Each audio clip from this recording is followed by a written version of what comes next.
تعالى في كلامه المجيد لا يلفظ من قول إلا لديه رقيب عتيد.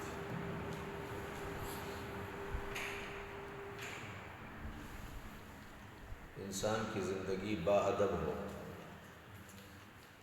اور انسان کی زندگی با اخلاق ہو. بے ادب زندگی اور بے اخلاق زندگی کا نہ تو دنیا میں کوئی فائدہ ہے نہ آخرت میں. اللہ کے میزان میں سب سے بھاری بھرکم جو چیز ہوگی وہ کون سی ہوگی؟ اچھے اخلاق، بہترین کردار. اس لحاظ سے اسلاف ہمارے کیا کرتے تھے؟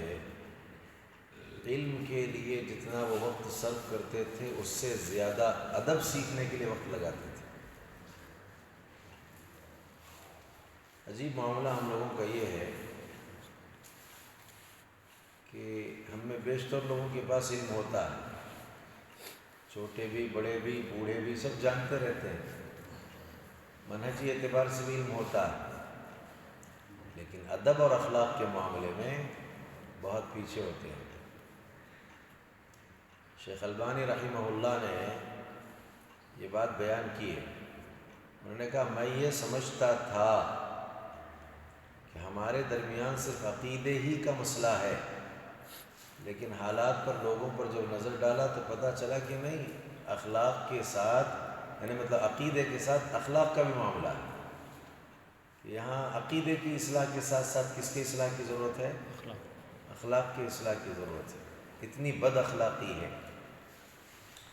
آپ دیکھیں، کھل کر کے میں اس بات کو کہہ دیتا ہوں، یہ میرا اپنا تجزیہ ہے، کسی کو اس سے اتفاق ہو سکتا ہے، کسی کو اس سے اختلاف ہو سکتا ہے. دیگر جو جماعتیں آپ کو نظر آتی ہیں ان میں کچھ جماعتیں ضرور آپ کو ایسی نظر آئیں گی اخلاق کے باب میں بہت اعلیٰ درجے پر ہیں، عقیدے کے باب میں فیل ہیں. ہم کو دیکھیں، عقیدے کے معاملے میں الحمدللہ بہت اعلیٰ درجے پر نظر آئیں گے ہم، لیکن اخلاق کے باب میں عجیب معاملہ ہے. عقیدہ ٹھیک ہے، اخلاق ٹھیک نہیں. وہاں اخلاق ٹھیک ہے، عقیدہ ٹھیک نہیں. تو کوشش کیا کرنا چاہیے؟ اخلاق بھی اچھے ہوں اور عقیدہ بھی ٹھیک ہو. اس کے لیے ادب اور اخلاق کی 4 مہارتیں یا 4 چیزیں یا 4 احادیث ایسی ہیں بطور خاص، اگر ان 4 حدیثوں پر ہمارا عمل ہو جائے تو ادب اخلاق ٹھیک ہو جائے. اور وہ مشہور حدیثیں آج تک سنتے آئے ہم لوگ، لیکن اپنائے نہیں، اس پر توجہ ہم نے نہیں دیا. ان میں پہلی حدیث کون سی ہے کہ اگر اس پر عمل ہو جائے تو ادب بھی ٹھیک ہو جائے گا، اخلاق بھی ٹھیک ہو جائے گا. اللہ کے نبی کہتے ہیں من کان یؤمن باللہ والیوم الآخر فلیقل خیرا او لیصمت. جس کا بھی اللہ پر آخرت کے دن پر ایمان ہے تو ادب اخلاق اگر اس کو بہتر کرنا ہے یہ کام کرے. کیا کہے تو اچھی بات کہے زبان کھول کر کے، نہیں تو خاموش. یہ ادب ہے، یہ اخلاق ہے. کہے تو اچھی بات کہے وگرنہ خاموش رہے. اور خاموشی میں نجات ہے، خاموشی میں کامیابی ہے. آدمی اگر خاموش نہیں رہ کر کے بولنے کے لیے زبان کھولتا ہے، خیر کہتا ہے، اچھا ہے، نتیجہ نجات ہے. لیکن اب کھولتا ہے زبان کو، خیر بھی نہیں بولتا، خاموش بھی نہیں رہتا، تو زبان سے کیا نکلے گا؟ شر ہی نکلے گا نا. تو پھر نتیجہ اس کا بہت برا ہے.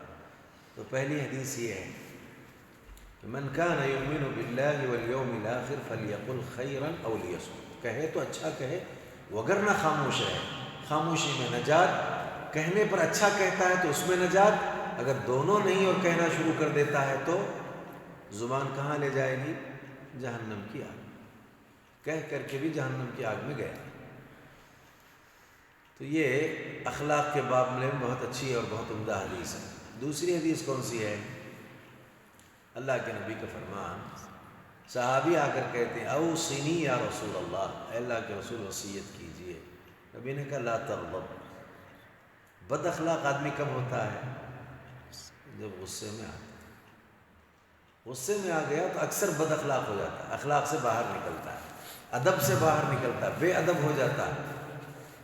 اخلاق پر یعنی غصے پر قابو پا لے جاتا ہے تو نتیجے میں وہ با ادب ہے، بااخلاق ہے، اخلاق کے دائرے میں رہے گا۔ اچھا، سب سے بڑی بات یہ کہ حدیث کس کی ہے؟ لا تغضب، جو نبی نے کہا وصیت میں، نبی کی وصیت ہے نا یہ۔ اگر ایک آدمی غصے پر قابو پا لیتا ہے تو کس پر عمل کر رہا ہے؟ نبی کی سنت پر عمل کر رہا ہے، نبی کی وصیت پر عمل کر رہا ہے۔ اچھا، اللہ کے نبی کی وصیت پر عمل کر رہا ہے تو کس کی بات پر عمل کر رہا ہے؟ اللہ کی بات پر عمل کر رہا ہے۔ تو اللہ کی بات پر عمل بھی ہو، نبی کی وصیت پر عمل بھی ہو، تو پھر ایسی صورت میں بد اخلاقی کیسے ہو سکتی ہے؟ بے ادبی کیسے ہو سکتی ہے؟ نتیجتاً وہاں رحمت ہی آنا ہے۔ اچھا ٹھیک ہے، غصے میں آ گیا، آپے سے باہر ہو کر آپ نے کیا کیا؟ سب سے پہلا کام تو نبی کی سنت پر عمل نہیں کیا، اور جو نبی کی سنت پر عمل نہیں کرتا وہ اللہ کی بات پر عمل نہیں کرتا ہے۔ ٹھیک ہے، تو پھر کس کی بات پر عمل کیا؟ یہ دیکھیں، شیطان کی بات پر عمل کیا۔ جب گھر میں بات بات پر غصے ہمارے ہوں اور شیطان کی بات پر ہم عمل کرنے لگ جائیں تو گھر میں کیا ہوگا؟ شیطانیت آئے گی۔ ٹھیک ہے، جو اثرات آپ کے بچے آپ سے دیکھتے ہیں، بچے بھی وہی اثرات شروع کر دیں گے۔ اسی لیے کہتے ہیں کہ جیسا تم کرو گے ویسا تم پاؤ گے۔ اس کے لیے اللہ مجھے سب سے پہلے توفیق دے، بعد میں آپ کو توفیق دے کہ یہ بیجا جو غصے وغیرہ کے معاملات ہیں، یہ ادب کے دائرے سے آدمی کو باہر نکالتے ہیں، اخلاق کے دائرے سے آدمی کو باہر نکالتے ہیں، اور اس موقع پر آدمی جو کرتا ہے وہ بے ادبی اور بد اخلاقی والے معاملات کرتا ہے، اس لیے اس کے نقصانات بہت ہوتے ہیں۔ تو ادب کے دائرے میں رہنے کے لیے دوسری چیز کیا ہے؟ غصے پر قابو پانا چاہیے، کنٹرول رکھنا چاہیے۔ اللہ سب سے پہلے مجھے اس کی توفیق عطا کرے، بعد میں آپ تماموں کو اس کی توفیق عطا کرے۔ 2 حدیثیں ہو گئیں، تیسری حدیث کیا ہے؟ یہ تو آپ کی ذات سے تعلق رکھتی تھی نا، غصہ کہاں دوسروں کو آتا ہوا، اس سے آپ کو کیا لے دینا؟ آپ کو قابو پانے کے لیے کیا کرنا ہے غصے پر؟ آپ کو جب غصہ آ جائے، یہ آپ کی ذات سے ہے۔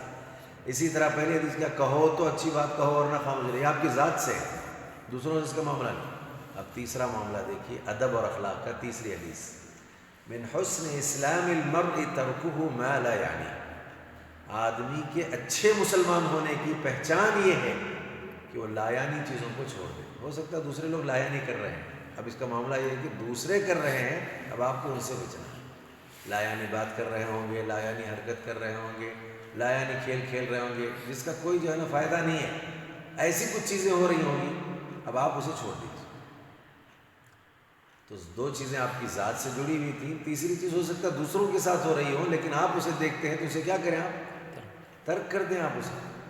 تو اس سے کیا ہوگا؟ پتہ چلے گا آپ با ادب ہیں اور وہ بے ادب ہے۔ مثال کے طور پر بات کر رہے ہیں، بات کرتے کرتے کرتے کسی بات پر غصہ آ گیا، غصہ آتا ہے تو تھوڑا آپ کو بھی آ گیا، ان کو بھی آ گیا، لیکن اب ہوا یہ کہ جب آپ نے یہ دیکھا کہ غصے میں بھی اب یہ دائرے سے باہر نکل کر کے جو باتیں کر رہے ہیں وہ لایانی باتیں ہیں، گالی پر اتر آ گئے، پتہ نہیں پھر کیا کیا تانے دینے لگ گئے، تو پھر اب آپ کی سمجھداری یہ تھی کہ لایانی مجلس کو آپ چھوڑ دیں، تو آپ با ادب با اخلاق ہیں، وہ بے ادب بے اخلاق ہیں۔